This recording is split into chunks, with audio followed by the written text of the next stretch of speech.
আসসালামু আলাইকুম সকলকে। আশা রাখি সবাই ভালো আছেন।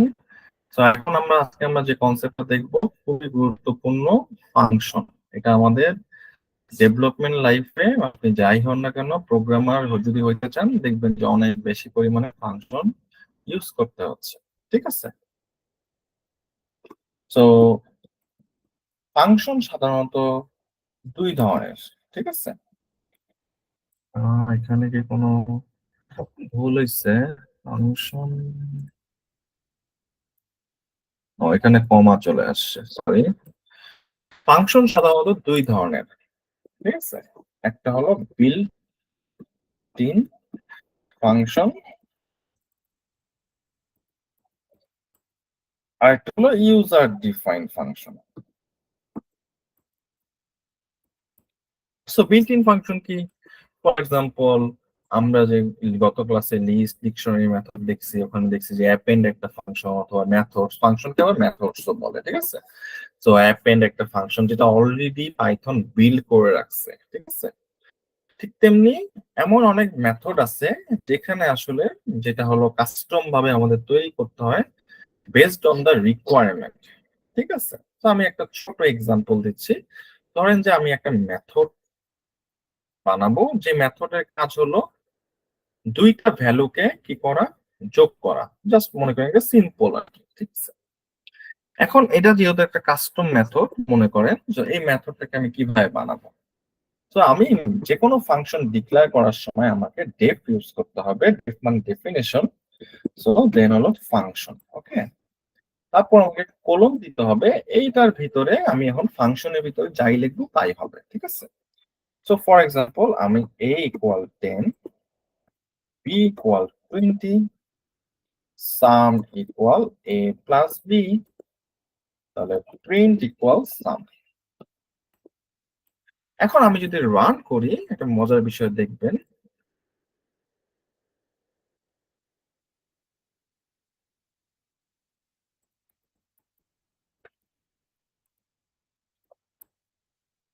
দেখেন কোনো আউটপুট দেখায় নাই, ইভেন তো আপনি প্রিন্ট কল করছেন।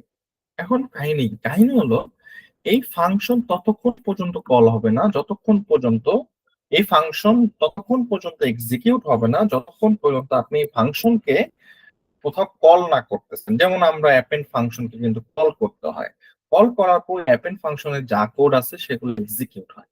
তো আমরা কিভাবে কল করব? আমরা জাস্ট, আচ্ছা সরি, এখানে ফাংশনের নাম দিব সাম। ঠিক আছে? একটা মিনিংফুল নাম দিব। তাহলে আমি যদি জাস্ট সাম কে কল করি, তাহলে এখানে কিন্তু প্রিন্ট হয়ে যাবে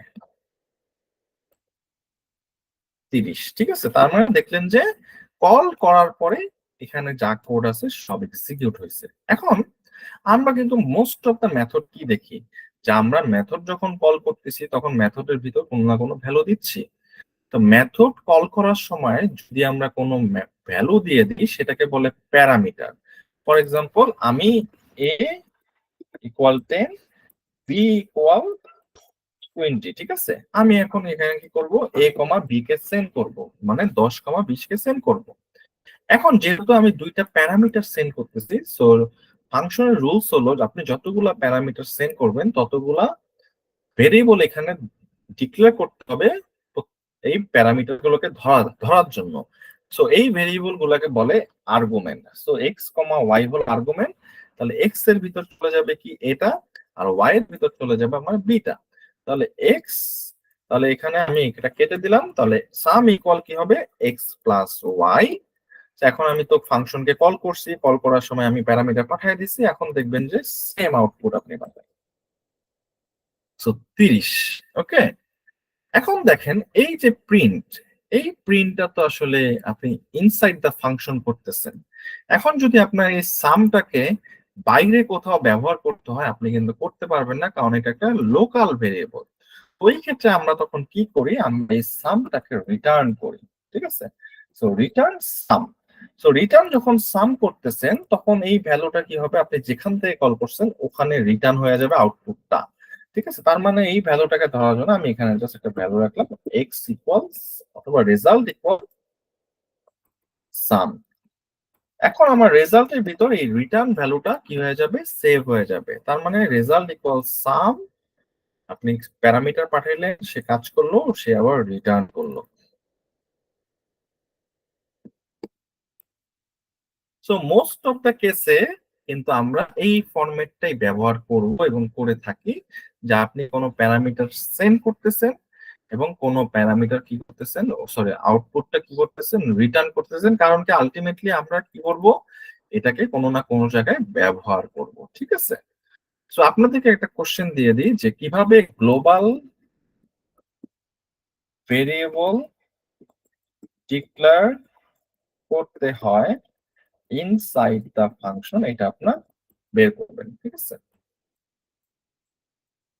আরেকটা টাস্ক দিব যে ল্যামডা নামে একটা ফাংশন আছে, এটা কিভাবে কাজ করে। Lambda function, how does it work in Python. ঠিক আছে? সো মোটামুটি আমাদের পাইথনের ফান্ডামেন্টাল যা কিছু লাগে সেটা হয়ে গেছে। এখন জাস্ট বাসায় আপনারা আরেকটা বিষয় স্টাডি করবেন, সেটা হলো স্ট্রিং মেথডস। ঠিক আছে? আমরা তো স্ট্রিং শিখছি, স্ট্রিং এর মেথড গুলো সম্পর্কে করবেন, আপনারা একটু স্টাডি করবেন। সো নেক্সট ভিডিও গুলোতে আমরা কি করব, অবজেক্ট ওরিয়েন্টেড প্রোগ্রামিং এর ভিডিও গুলো আমরা ইনশাল্লাহ আপলোড করে দিব। সবাই ভালো থাকবেন, সুস্থ থাকবেন।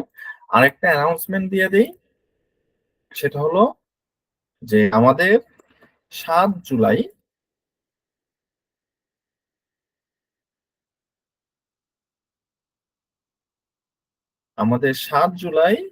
ওয়েব ডেভেলপমেন্টের একটি কোর্স শুরু হতে যাচ্ছে। আপনি যদি মনে করেন যে আপনি লাইভ কোর্সে থেকে শিখবেন, তাহলে আপনি এই কোর্সটাতে ভর্তি হতে পারেন। এবং এই কোর্সের সাথে কিন্তু আপনি 2টা কোর্স ফ্রি পাচ্ছেন। একটা হলো ডাটা স্ট্রাকচার এন্ড অ্যালগরিদম, আরেকটা হলো React JS live course for back end developers. ঠিক আছে? একটা হলো রিয়েক্ট জেস কোর্স আপনি ফ্রি পাবেন, আর একটা হলো ডাটা স্ট্রাকচার কোর্সটা আপনি ফ্রি পাবেন। ঠিক আছে? 7 তারিখে আমাদের কোর্সটি শুরু হতে যাচ্ছে ইনশাআল্লাহ। এটা 6 নাম্বার ব্যাচ। সো আশা রাখি যারা ইন্টারেস্টেড আমাদের লাইভ কোর্সে জয়েন করার জন্য হতে পারেন। আমাদের তাহলে লাইভ সাপোর্ট পাবেন, এখানে আমাদের জব প্লেসমেন্ট সাপোর্ট আছে, ফ্রিল্যান্সিং সাপোর্ট আছে। এই সাপোর্ট গুলো কিন্তু আপনি ইনশাআল্লাহ পেয়ে যাবেন। ওকে, তো সবাই ভালো থাকবেন, সুস্থ থাকবেন। আসসালামু আলাইকুম।